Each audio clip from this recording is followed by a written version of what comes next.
أعوذ بالله من الشيطان الرجيم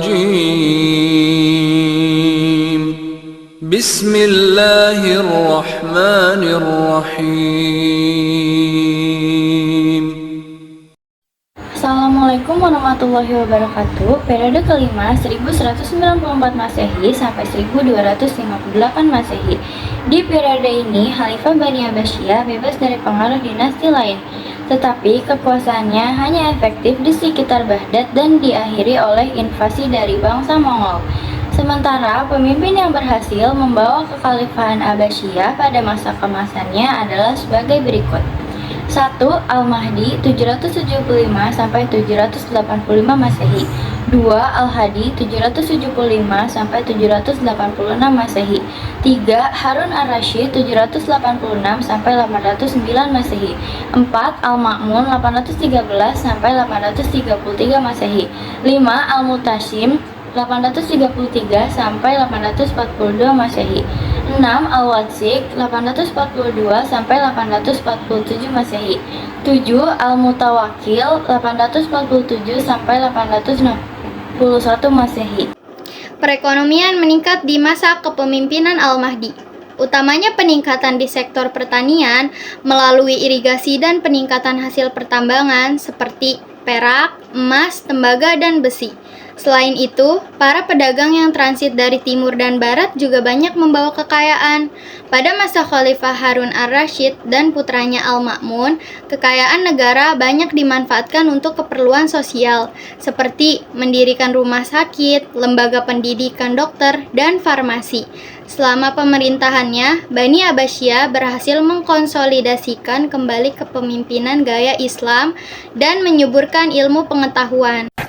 Era negara muslim terkuat dan tangguh. Faktor yang paling utama penyebab tumbuhnya peradaban ilmu pengetahuan pada masa dinasti Abbasiyah adalah didirikannya tempat-tempat pendidikan seperti akademi dan perpustakaan. Pada masa itu, perpustakaan berperan layaknya universitas pada zaman sekarang. Kesejahteraan sosial, kesehatan, pendidikan, ilmu pengetahuan, dan kebudayaan berada pada zaman keemasannya. Hal tersebut menjelaskan perkembangan pada bidang ekonomi, pendidikan, dan hukum pada masa dinasti Abbasiyah.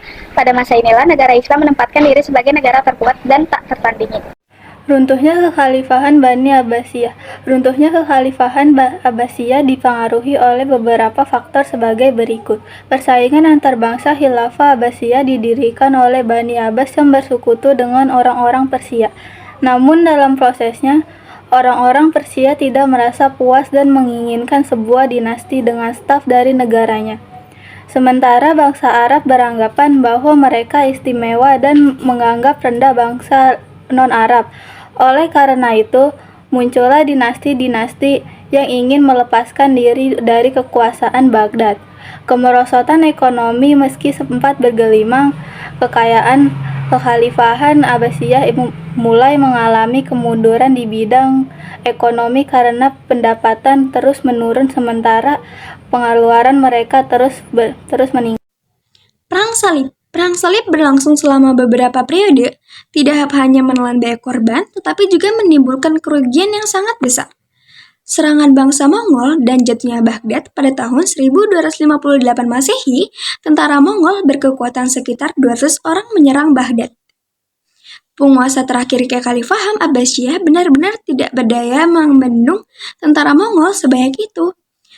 Jatuhnya Baghdad ke tangan bangsa Mongol secara otomatis mengakhiri kekuasaan Bani Abbasiyah. Sekian, terima kasih. Wassalamualaikum warahmatullahi wabarakatuh.